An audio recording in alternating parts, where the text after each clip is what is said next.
The Prime Minister presenting the mid-year budget. Tonight on our news, government reporting $1.5 billion in revenue and $249 million in arrears. Joshua Williams in Parliament this morning for the breakdown. Plus, the arbitration ruling for government and the poor tabled in the House of Assembly.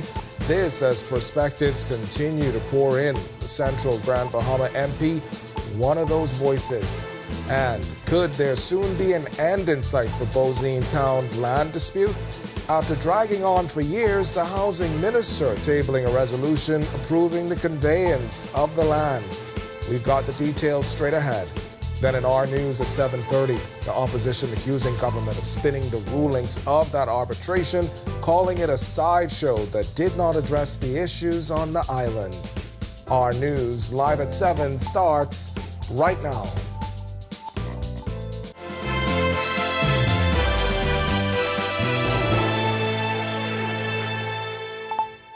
Welcome to our news. I'm Kendino Knowles. Thanks so much for joining us. A snapshot of the fiscal standing presented by the Prime Minister in Parliament today in the mid-year budget. Joshua Williams lays out the government's debt against the billion plus in revenue, and he's got a breakdown of all the numbers. In his mid-year budget communication Wednesday, Prime Minister Philip Davis started with a breakdown of the reported $249.1 million in arrears, monies owed by the government, $60.5 million in arrears, payments carried forward from previous fiscal periods, and $101.4 million in unpaid invoices from the current fiscal year that are typically turned around in a 90-day period. The state-owned enterprises the primary reason. $68.1 million for the Ministry of Works and Family Island Affairs, $24.4 million for the Ministry of the Public Service for office rent and building maintenance, $12.7 million for the Ministry of Finance for capital projects and car and equipment fees, and $10 million from the Department of Information and Communications Technology for network support and cable services. The government is strengthening commitment controls, improving cash forecasting, and prioritizing structured arrears reduction, all within the broader fiscal consolidation framework to maintain debt sustainability and deficit reduction targets. Next was government earnings. Preliminary total revenue collections estimated at $1.5 billion, reflecting a $66.6 million increase over the last period. So far, revenue collections have accounted for 38.7% of the annual budget target.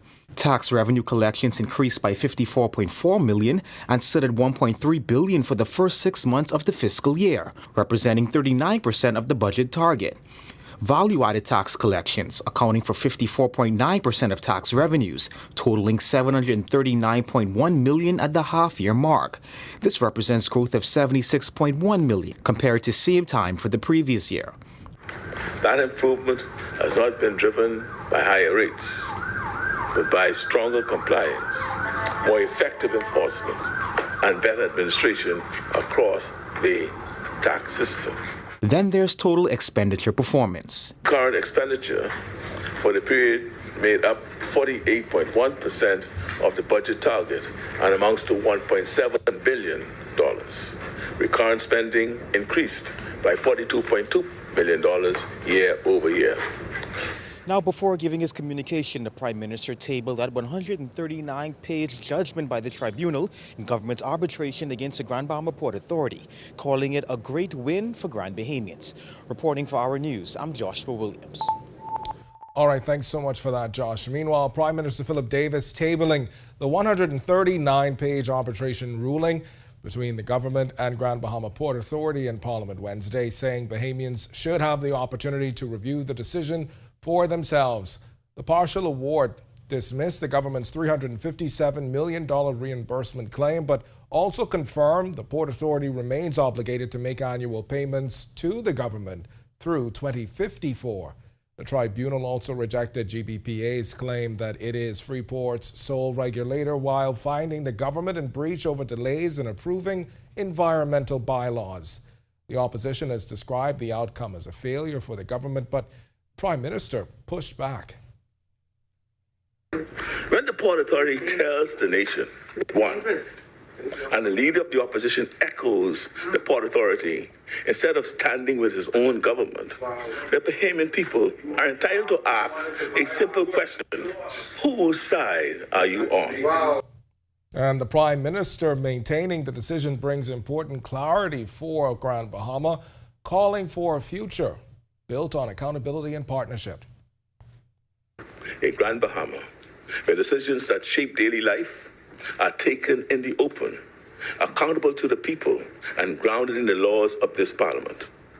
That future cannot be built on an arrangement that treats Freeport as a private enclave. It must be built on partnership, on respect for our Constitution, and on a basic democratic principle that people have the right to participate in the decisions that govern their lives. And the Central Grand Bahama MP sharing his perspective on the arbitration battle. Tonight he says when it comes to who won, he wishes the sole answer would have been that the people are the real winners. I wish I could just say that the people would have won, because that's what the ultimate goal should be, that the people would win. The arbitration tribunal dismissing a $357 million claim by the government, but the Grand Bahama Port Authority still owes annual payments through 2054. The tribunal also rejecting GBPA's claim that it is Freeport's sole regulator, while finding the government in breach over environmental delays. Central Grand Bahama parliamentarian Iram Lewis acknowledging that both sides are claiming victory, but here's his perspective on the case. The only thing to me right now, in terms of winning, is the basic principle of clarity. There's no gray area. It's now clear as to who is responsible for what. So at the end of the day, I would like to say that the people would have won, because there aren't any gray areas now. We know exactly who is responsible for what on the island of Grand Bahama, and particularly in the city of Freeport. Lewis says now is the time for both parties to come to the table amicably, leaving the legal process behind them. Further litigation is not going to solve the problem. So for the people of Grand Bahama, the path is now clear. We know the responsibility of the Port Authority. We now know the responsibility of the Grand Bahama, of the Bahamas government. So again, that should make way for clarity now. There again, with respect to investment, with respect to what the obligations of the people are, they aren't any gray. They should be particularly clear. As to what's next, well, the COI member says constructive collaboration should be the order of the day. Sit at the table. Let's map out the way forward. If we need an independent arbitrator to sit and help to map the way forward, that is the way to go. But moving forward, we must not pursue any further litigation. We should sit at the table and constructively collaborate. That is the best way to move the island of Grand Bahama, and particularly the city of Freeport, forward. Reporting for our news, I'm Megan Shepard. All right, thanks so much for that, Megan. And there could be, or soon be, a happy ending for hundreds of Bozine town residents who've been locked in an ongoing land dispute for nearly 30 years. Housing Minister Keith Bell tabling a resolution approving the conveyance of the Bozine town land to the minister responsible for housing for $10.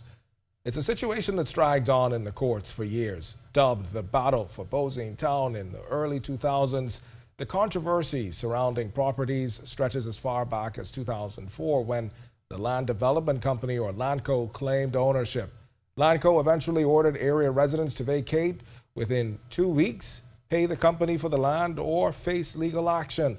By 2005, Landco defended its claim to the land, charging that the Supreme Court had granted a certificate of title. The matter eventually taken all the way to the Court of Appeal, and in 2016, the High Court ruled in the residents' favor.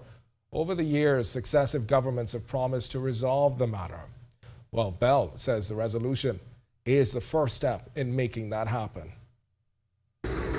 Hundreds of Bahamian families who had been living on the land for years, some for generations, suddenly found themselves without legal title. Mr. Deputy Speaker, that is not a situation that any responsible government can simply ignore. These are not speculators. These are not opportunists. These are ordinary Bahamian families who built homes, raised children, and established communities on land they believed to be theirs. When the law finally caught up with the situation, the outcome left many of them in a position of uncertainty and vulnerability. The position of this government, Mr. Deputy Speaker, remains abundantly clear. Where lawful processes produce consequences that place hundreds of Bahamian families in jeopardy, government has a responsibility to step in and bring order and fairness to the situation. And the housing minister adding that government intervened to acquire the title to the properties so the situation can be regularized in a lawful and orderly manner, allowing the Ministry of Housing and Urban Renewal to bring clarity to years-long confusion. The objective is straightforward: to ensure that families who have lived in these communities for years can ultimately obtain lawful, secure, and marketable title. Those families living on Knowles Drive, the entire Bosine Town area, to bring planning and structure to the entire area, and to put an end to the confusion, speculation, and schemes that inevitably arise whenever land ownership is unclear. All right, we've got much more to get to tonight, but for now, it's time for your first look at temperatures. Meteorologist Greg Thompson, he is standing by in the Weather Center. Greg? Yeah, thanks, Kindian, and a happy Wednesday evening, everybody. 75 degrees is our current temperature on the outside with some passing clouds. It's on the breezy side. Your winds out of the east-northeast at 18 miles per hour. Feels like temperature is at 77. Current temperatures around the family violence right now. It's 77 in Freeport, Grand Bahama. Over in Marsh Harbor, Abaco, 73. 76 is Alistown, Bimini, Nicholstown, North Andros, and Great Harbor, Keithley Islands. Governor's Harbor, 77. You have some showers nearby with that stiff easterly breeze. Here in the capital, also in the mid-70s there. 76, Kemps Bay, South Andros, Black Point, Exuma Keys, Georgetown, Exuma, 76 also. 75 in Arthurstown, Cat Island, Coburn Townsend, Salvador, Port Nelson, 76. Pick up 77 in Deadman's Key and into the southeast Bahamas. 78 in Duncantown, Ragged Island, Kern Hill, Cricket Island, Abrahams Bay. Pick up 77 in Delectable Bay, Acklands, Matthewtown, Inagua, 79 in our good neighbors to the southeast, Turks and Caicos Islands. You have a temperature right now of 82. Satellite radar composite, we still have that stiff easterly breeze. It's a bit breezy across the southeast Bahamas, so we have an advisory posted down there. We'll talk about that later on in the newscast. But not much in terms of any precipitation. Any precipitation we will get will be quick in passing and very brief, as that continues to be the trend for the next couple of days as this high pressure stays in charge. Believe it or not, that high pressure is well to the northeast of us out there in the open Atlantic. That's your first look at weather. Stick with us. A look at your extended forecast is still to come. Coming up in sports, sometimes you just gotta move on, and it works. Worked for Frederick King. Might work one day for DA. We'll see. Yo, what's good, my loyal viewers? Ronaldo Dorset of 10YS here. First of all, thanks so much for watching, but be sure to hit that follow button. If you'd like to see more content like this, follow all of the R News social media pages, and of course, don't forget to turn on your notifications so you never miss out on the top stories from the team, well, from the teams you already trust. Hey, Greg Thompson here, and thank you for watching. Be sure to hit that follow button. And if you want to see more content like this, follow all of our news social media pages. And hey, don't forget to turn on your notifications so you never miss out on the top stories from the team you already trust. Meet the voices who want your vote. Coming to the RTV lineup, Candidates Catalog, a show that throws political heavyweights and newcomers into headline-grabbing challenges. Join Megan Shepard as she dissects candidates' promises, pasts, and personas. Candidates Catalog, where strategy collides with conscience. Only on RTV. From the K-9 unit to the precision movement of officers on the parade, to the boys in blue hair on the SWAT team, to the police canteen, to the legal department. Join me, Jasmine Brown, over the next few weeks as I continue my annual Police Month series, where I'll take a look at several divisions within the Royal Bahamas Police Force. You can catch the stories on R News starting at 7 p.m., as well as log on to the R News social media pages.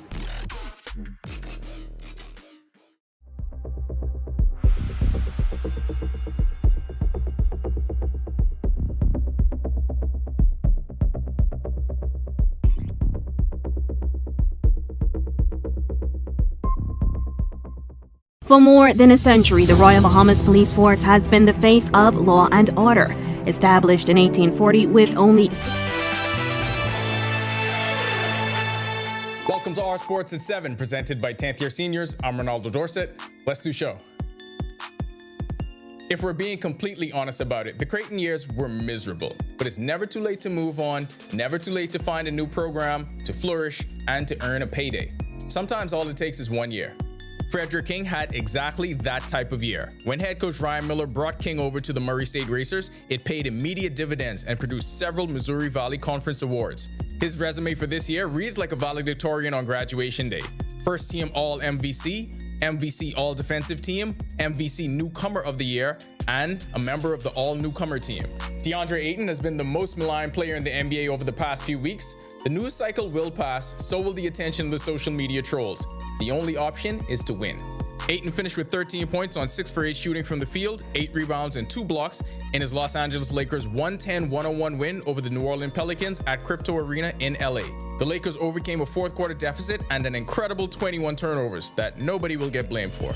LA went on a 14-0 run in the fourth and ended the night on a 24-7 run to seal the win. It's time for a late season playoff push. Mangos volleyball peaking at the right time. The UB Mangos ladies extended their win streak to 4 with a straight sets win over the Aces in New Providence Volleyball Association play. They won the match 25-16, 25-19, 25-15 at the D.W. Davis Gym. That'll do it for Our Sports. Stay tuned to Our News at 7:30 for details on these stories and more.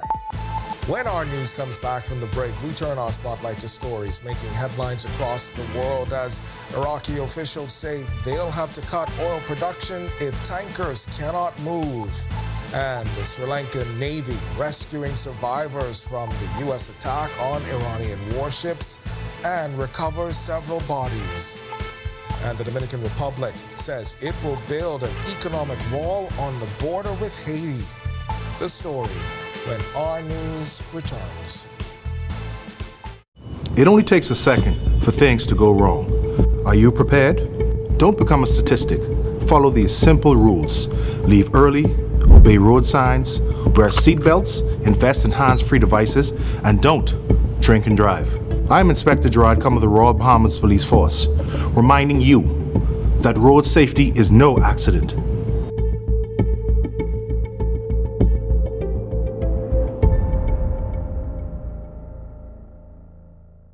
It's more than a podcast. It's a movement. This is Breaking the Silence with Junior Clovis, where conversations we avoid finally have a place to breathe. Every story, every struggle, every breakthrough is brought to light, unfiltered and unspoken until now. Join us this Sunday at 2 p.m. as we confront the topics that matter, share real experiences, and change the conversation around mental health together.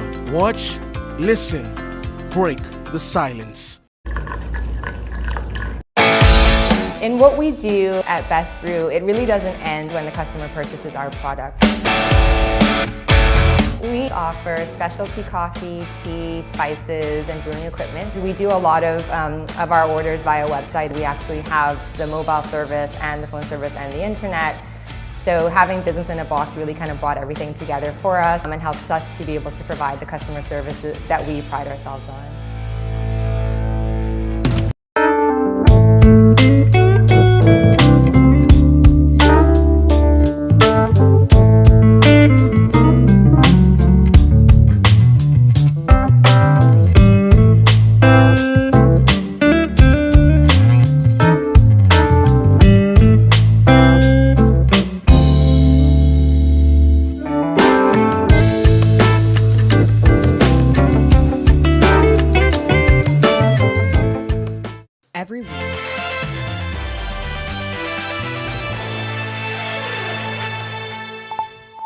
This is Our News. Welcome back. We turn our attention now to stories making headlines across the world.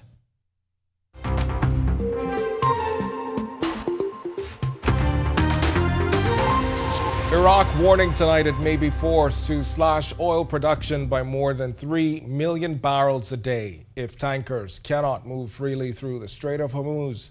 Two Iraqi oil officials telling Reuters storage at southern ports is nearing capacity as exports slow amid shipping disruptions. Production has already been cut, including 700,000 barrels per day from the Rumelia field and another 460,000 from West Kurna too. Meanwhile, United States Defense Secretary Pete Hegseth says Washington is winning its conflict with Iran, and the military is prepared to keep fighting as long as necessary. Hegseth telling reporters, quote, "They are toast."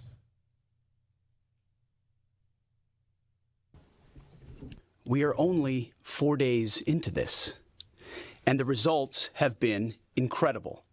Historic, really. Only the United States of America could lead this, only us. But when you add the Israeli Defense Forces, a devastatingly capable force, the combination is sheer destruction for our radical Islamist Iranian adversaries. They are toast, and they know it. Or at least, soon enough, they will know it. America is winning, decisively, devastatingly, and without mercy. Under the direct command of President Trump, the War Department unleashed this operation early Saturday morning, just 4 days ago, which means we need to remember two things. First, we are only 4 days into this.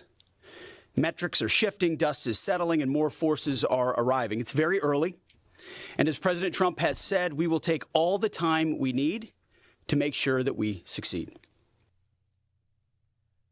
Meanwhile, Sri Lanka's Navy says it has rescued dozens of survivors and recovered several bodies after the U.S. strike on an Iranian warship left many dead and missing.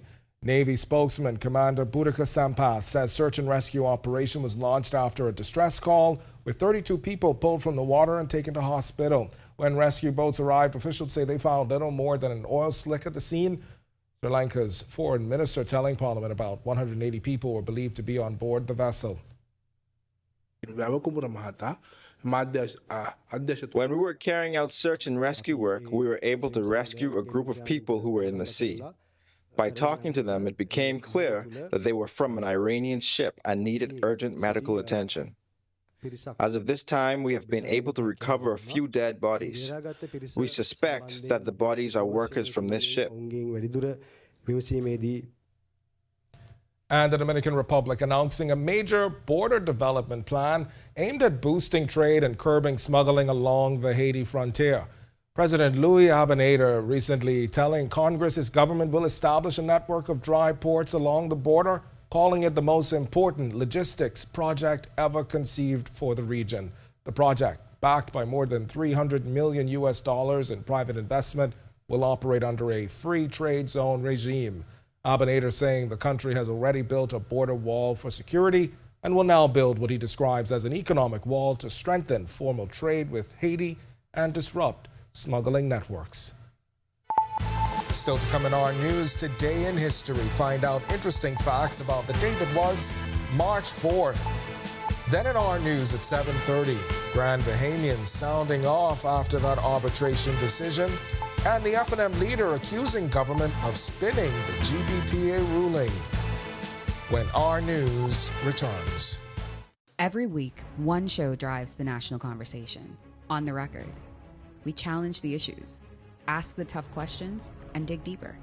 We bring in the experts, the decision makers, and the voices that matter. Our discussions shape policy, influence change, and inform the public like no other.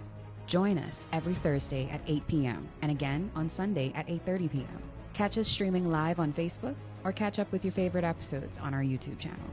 The conversations that shape the Bahamas start here, on the Record.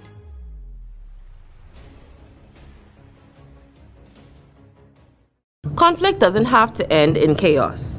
Before it escalates, take a breath. Step back. Choose peace. Listen to understand. Respectful conversations lead to real solutions.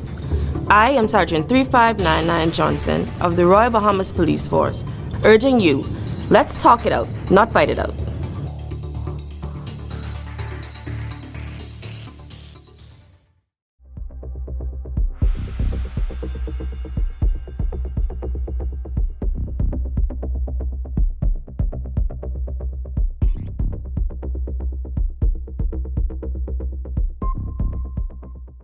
From 2017, one show has set the standard for current affairs in the Bahamas, and that's On the Record, one of the longest running current affairs shows on RTV. We've been the place where newsmakers come to talk. We've sat down with leaders in government, cultural icons, industry leaders, and international experts. From breaking news to in-depth analysis, our conversation sets the tone for the nation. We've tackled the biggest issues on the planet, held world leaders accountable, and given voice to the people. From politics to culture, business to the environment, no topic is off limits. Join us every Thursday.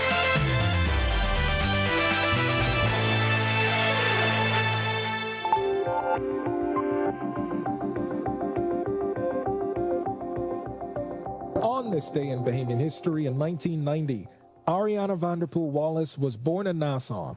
She's a retired multi-medal winning swimmer competing in various international events, including the Olympics, Commonwealth Games, Pan American Games, and Central American and Caribbean Games.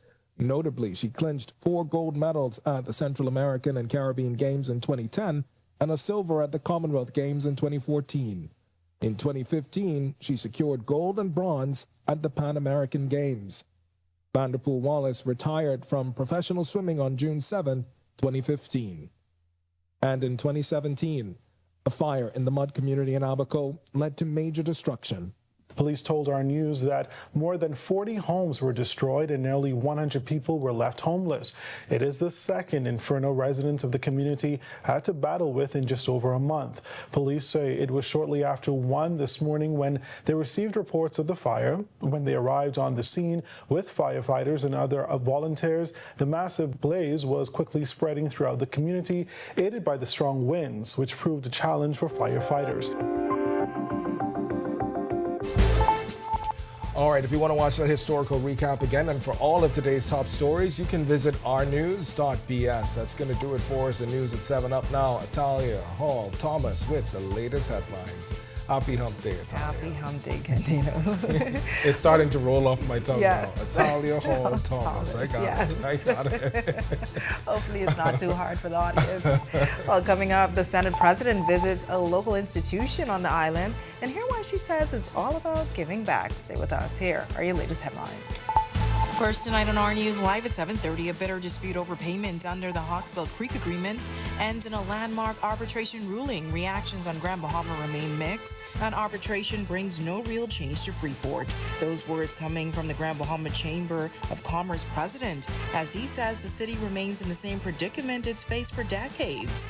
Plus, the opposition is questioning the transparency of the Davis administration after the arbitration ruling. Our Daniel Miller has the full story coming up. And later, after hundreds of layoffs of the Grand Decline Resort, payouts continue today at a slower pace. The story when our news live at 7:30 returns. Candino Notes here, and thank you so much for watching. Be sure and hit that follow button if you want to see more stories like this. Be sure and follow all of the R News social media pages. And hey, don't forget, turn on your notifications so you never miss out on top stories from the team you already trust. I'm very excited, and I can't believe it.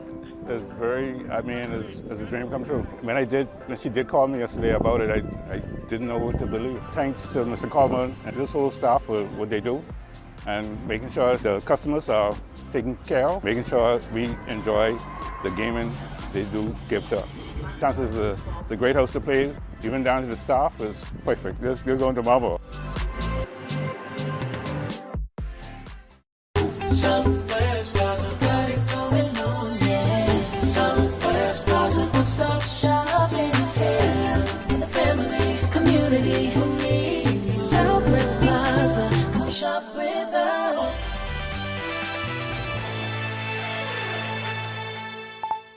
Welcome to our news. Thanks so much for joining us. I'm Atalia Hall Thomas. First tonight, a landmark arbitration ruling in a bitter dispute between government and the Grand Bahama Port Authority over a $357 million claim has both sides claiming victory. The ruling handed down by an arbitration tribunal stems from a long-running disagreement over payments government said were owed under the Hawksbill Creek Agreement. Well, last night in a national address, Prime Minister Philip Davis called the decision an historic turning point. But today on Grand Bahama, reactions were mixed. Let's take a look. A major ruling in the $357 million dispute between government and the Grand Bahama Port Authority. An arbitration tribunal has confirmed the Port Authority must continue making annual payments to government through 2054 under the Hawksbill Creek Agreement. While 7 of the GBPA's 8 counterclaims were dismissed, the tribunal did side partially with the Port Authority on the issues related to delays in environmental bylaws, though no damages have yet been determined. Despite that mixed outcome, both sides are calling the decision a win. Attorney Tiffany Dennison, who's been closely following the matter, was critical of the government's approach, describing government's overall handling of the dispute as harassment. My take on it is that the government is unduly harassing the Port Authority. We know from Justice Lyons' judgment that we in Grand Bahama and Freeport pay way more in customs duties and VAT than the government requires for any of the facilities that are here, that are the government facilities. That would be the hospital, the courts, NIB. Grand Bahama resident Kendall R.H. Culmer II sharing his views on both sides claiming a victory. The government's objective was to receive the funds from the Port Authority. With the opposite results, I don't see it as a victory at all. In terms of the port calling it a victory, I mean, they went in with 8 points, lost 7. I don't see this as a win-win for anybody at this point. I think that the government and the Port Authority need to work closely together and see how we can resolve the issues here on the island. I think that's best for the island, and that should have been something that they should have been able to do without going through the arbitration process. And he adds, while government may see progress, the arbitration process has come at a cost. If the government comes out with a few dollars, would it be able to cover the legal expense? Because at the end of the day, everything is dollars and cents, and I think that's where the margin of victory will be measured.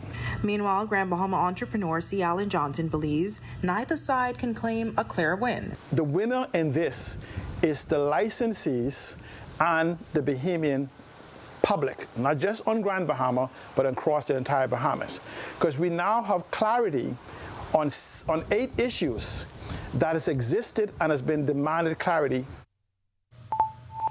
Well, while both the government and the Grand Bahama Port Authority claimed victory in their recent arbitration case, the Grand Bahama Chamber of Commerce believes it was all for naught, leaving the city of Freeport in the same predicament it was in for the past 50 years. Our news anchor Megan Shepard reports.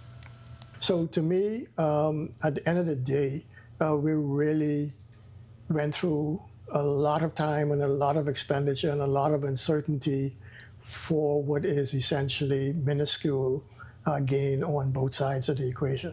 Grand Bahama Chamber of Commerce President Dylan Knowles describing the recent tribunal as an interesting event, adding that neither party fully met their claims. Instead, both sides agreed to additional actions that need to be taken. From the Chamber's perspective, this essentially means that we're back to square one, that we haven't gained or lost anything because of the arbitration case. That leaves us as business people still in the position where we don't know how Grand Bahama, how the port area is going to be administered and what the regulations are going to be that we have to play under. So we're no further ahead, we're no further back, we're just status quo. Knowles says he believes the arbitration still leaves a gray area. He explains government still has the final say on Freeport, as it did for the last 50 years, while the GBPA still has to negotiate with government, as it always has. Knowles says he believes the arbitration still leaves a gray area.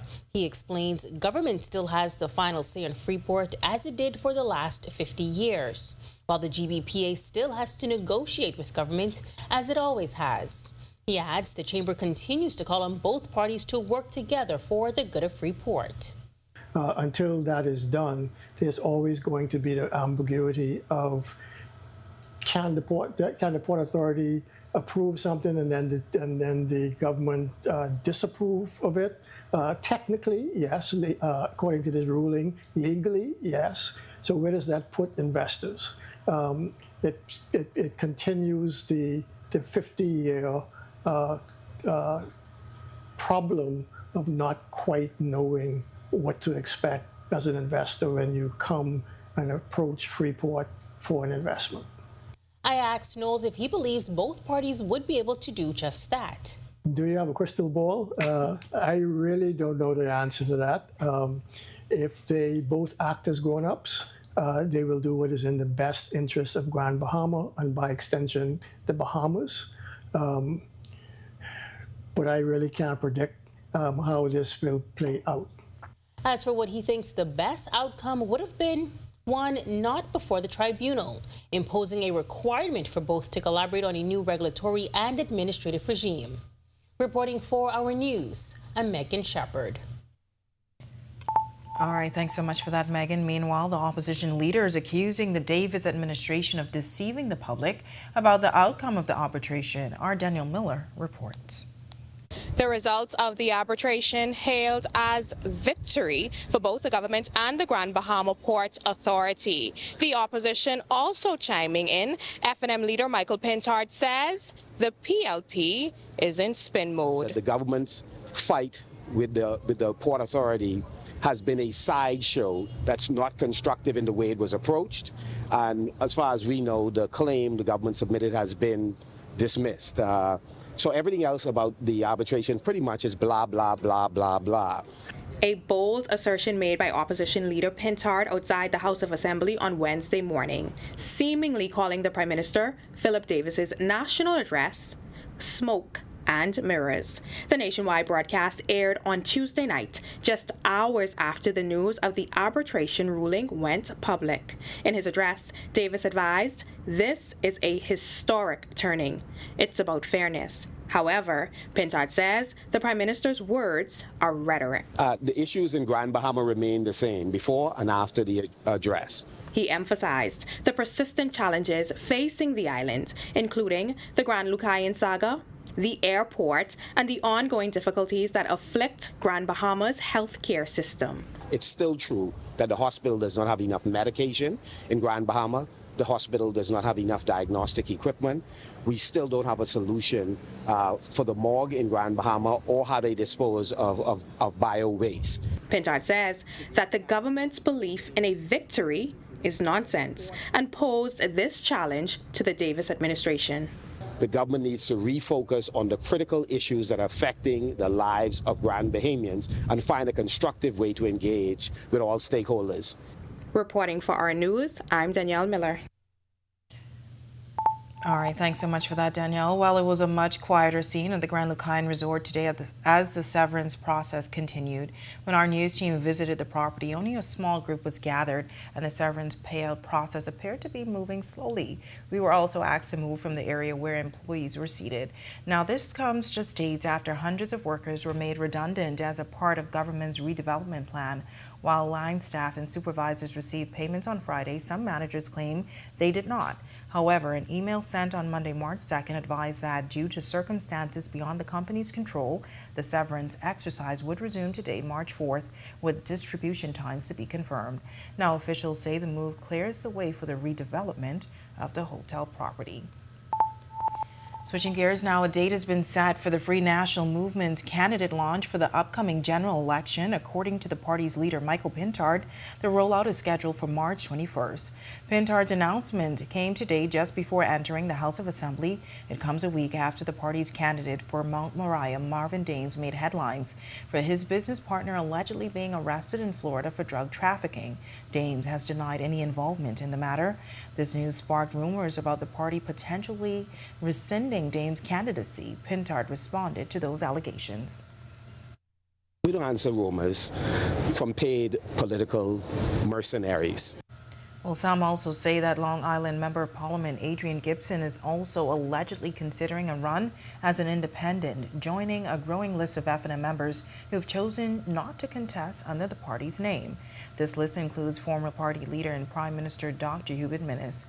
Pintard says he needs to have a conversation with Gibson and also shared his thoughts on Dr. Minnis launching his campaign. I'll speak to my brother and our colleague, and we'll find out what the facts are. Your thoughts on Mr. Do you think I don't, again, I've just said we will win Long Island. When I woke up, he was not top of mind. When I go to sleep tonight, he was not top of mind. That's not going to change during the day. Well, breezy weather conditions on this Hump Day Wednesday. Meteorologist Greg Thompson is in the Weather Center with your first look. Greg, what can you tell us?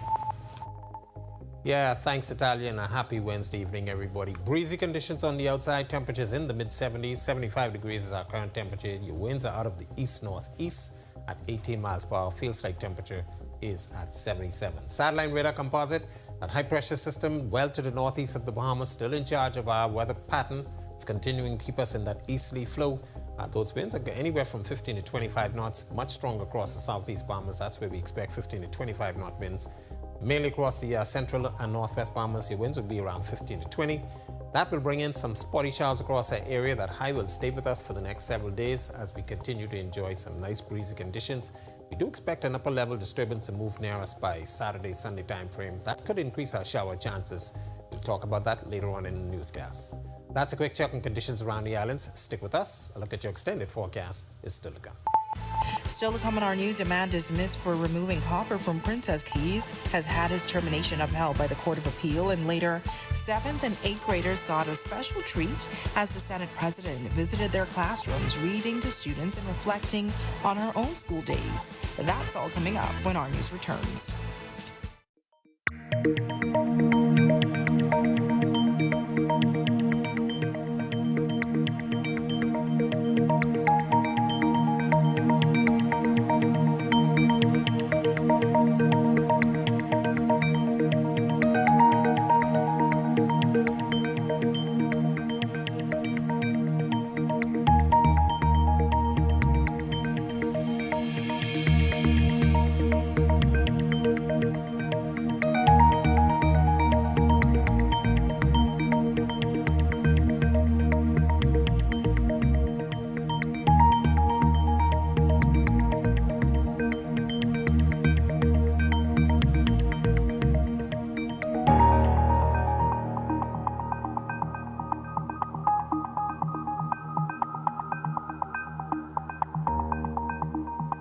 Yo, what's good, my loyal viewers? Ronaldo Dorset of 10YS here. First of all, thanks so much for watching, but be sure to hit that follow button. If you'd like to see more content like this, follow all of the R News social media pages, and of course, don't forget to turn on your notifications so you never miss out on the top stories from the team, well, from the teams you already trust. Hey, Greg Thompson here, and thank you for watching. Be sure to hit that follow button. And if you want to see more content like this, follow all of our news social media pages. And hey, don't forget to turn on your notifications so you never miss out on the top stories from the team you already trust. Meet the voices who want your vote. Coming to the RTV lineup, Candidates Catalog, a show that throws political heavyweights and newcomers into headline-grabbing challenges.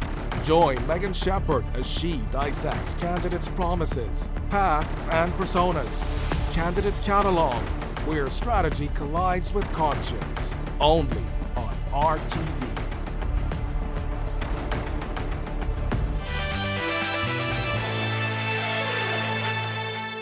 A man who removed copper from Princess Keys was justifiably dismissed. A court of appeal has ruled Thomas Moxey was terminated as a supervisor in the carpentry department on May 23, 2023, and later awarded more than $24,000 after the industrial tribunal found he was wrongfully dismissed. Princess Keys challenged the finding, which was unanimously overturned by the Court of Appeal. Coming up in sports, you may think moving from Nebraska to Kentucky seems like a lateral move. Wasn't for Frederick King. In the NBA, despite the opposing team and his own coaching staff, DA has a productive night in the Lakers win. And in the NPVA, UB is back in the win column. From the K-9 unit to the precision movement of officers on the parade, to the boys in blue hair on the SWAT team, to the police canteen, to the legal department. Join me, Jasmine Brown, over the next few weeks as I continue my annual Police Month series, where I'll take a look at several divisions within the Royal Bahamas Police Force. You can catch the stories on R News starting at 7 p.m., as well as log on to the R News social media pages.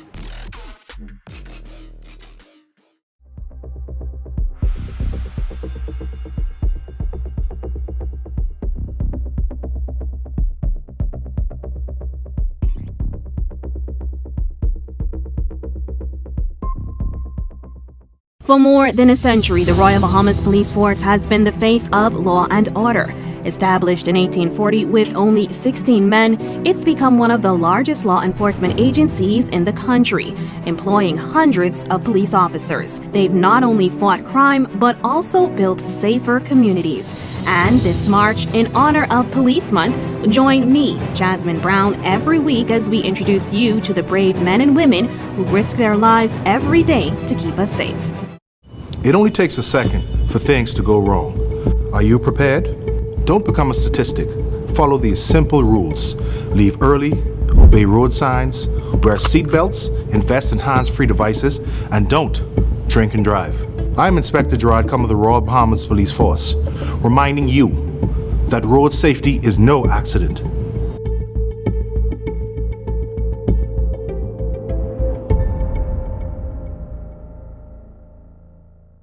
It's more than a podcast. It's a movement. This is Breaking the Silence with Junior Clovis, where conversations we avoid finally have a place to breathe. Every story, every struggle, every breakthrough is brought.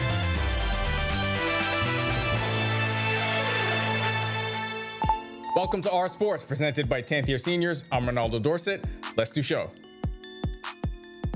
If we're being completely honest about it, the Creighton years were miserable, but it's never too late to move on, never too late to find a new program, to flourish, and to earn a payday. Sometimes all it takes is 1 year. Frederick King had exactly that type of year. When head coach Ryan Miller brought King over to the Murray State Racers, it paid immediate dividends and produced several Missouri Valley Conference awards. His resume for this year reads like a valedictorian on graduation day. First team All-MVC, MVC All-Defensive Team, MVC Newcomer of the Year, and a member of the All-Newcomer Team. The career highs were across the board. King led the MVC defensively in 2 categories, on the boards at 8.4 rebounds per game and in block shots at 1.9 per game. He was scoring too, 13.2 points per game, ranked 10th in the conference. And now, the postseason. Murray State enters the State Farm March Madness MVC tournament as the number 4 seed. The Racers will face number 5 UIC Flames Friday afternoon in St. Louis, Missouri. DeAndre Ayton has been the most maligned player in the NBA over the past few weeks. The news cycle will pass, so will the attention of the social media trolls. The only option is to win. Ayton finished with 13 points on 6 for 8 shooting from the field, 8 rebounds and 2 blocks in his Los Angeles Lakers 110-101 win over the New Orleans Pelicans at Crypto Arena in LA. The Lakers overcame a fourth quarter deficit and an incredible 21 turnovers that nobody will get blamed for. LA went on a 14-0 run in the fourth and ended the night on a 24-7 run to seal the win. In 7 games out of the All-Star break, the Lakers went 4-3, and Ayton's numbers have fluctuated with playing time.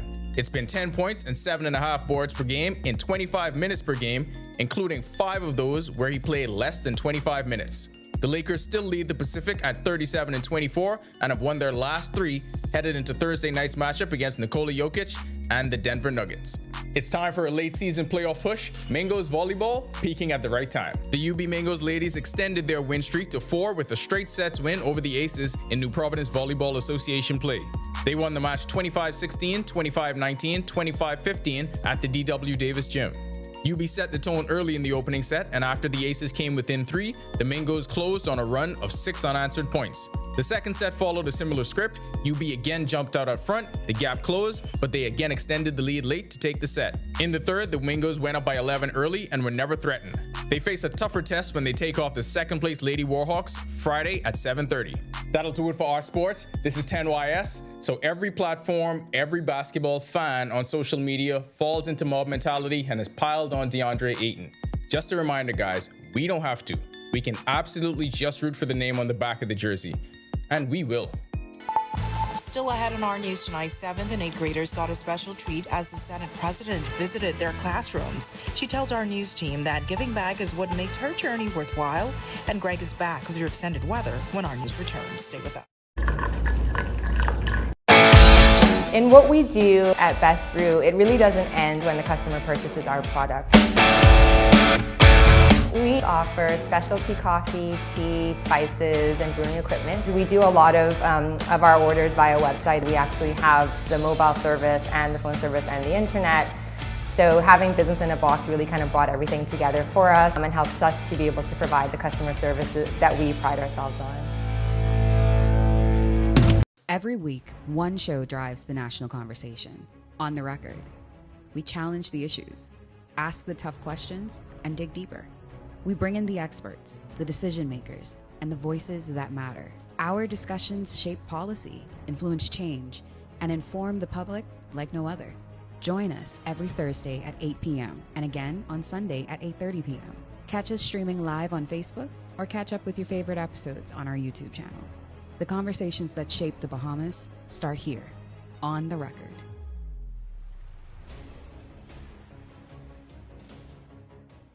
Conflict doesn't have to end in chaos. Before it escalates, take a breath. Step back.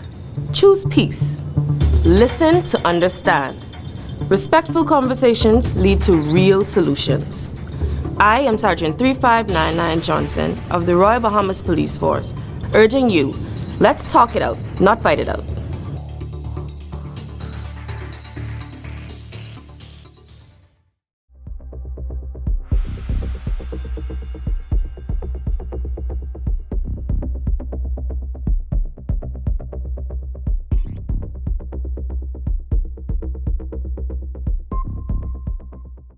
From 2017, one show has set the standard for current affairs in the Bahamas, and that's On the Record, one of the longest running current affairs shows on RTV. We've been the place where newsmakers come to talk.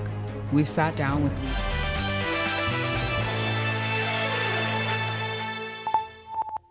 This is our news. Welcome back. High pressure still in charge of our weather regime across our area. That high will stay with us for the next several days.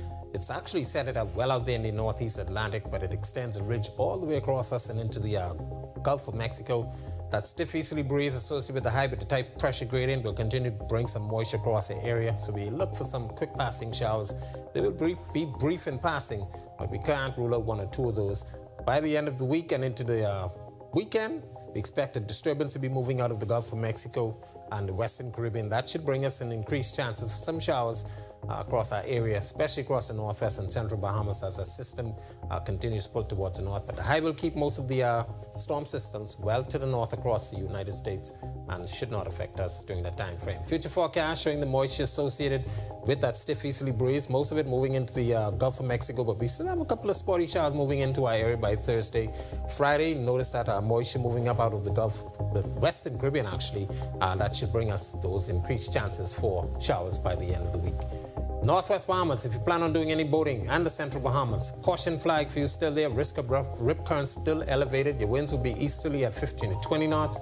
Seas running 4 to 7 feet in northeast to easterly swells. High tide is at 8:39 tonight. The low tide takes place at 2:53 in the morning. Southeast Bahamas, an advisory still in place down there, but the winds have picked up. Easterly winds at 15 to 25 knots, seas 4 to 6 feet near shore, but building up to 8 feet offshore, especially in Atlantic waters in some easterly swells. Here's a look now at your national forecast.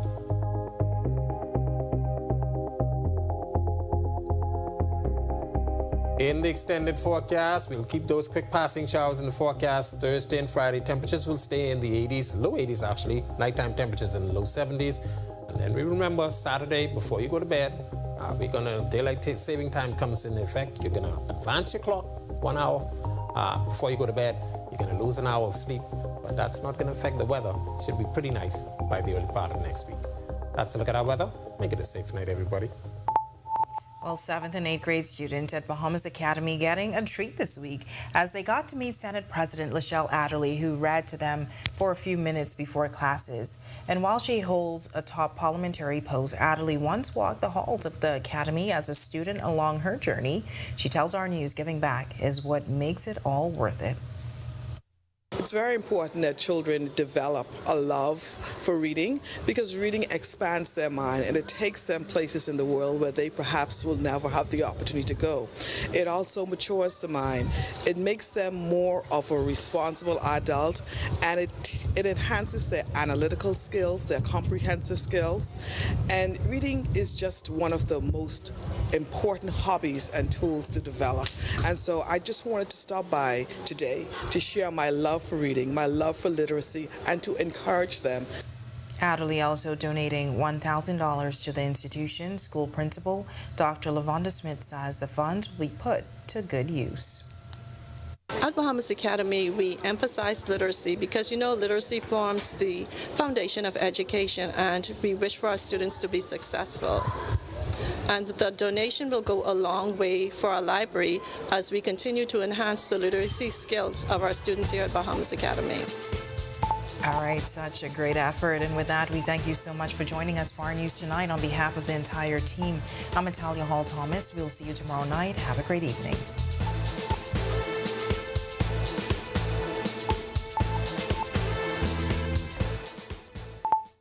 Hi, and thank you for watching. I'm Natalia Hall. Be sure and hit that like and subscribe button if you want to see more content like this. Click right over here. And don't forget to turn on your notifications to see more content from the team you already trust.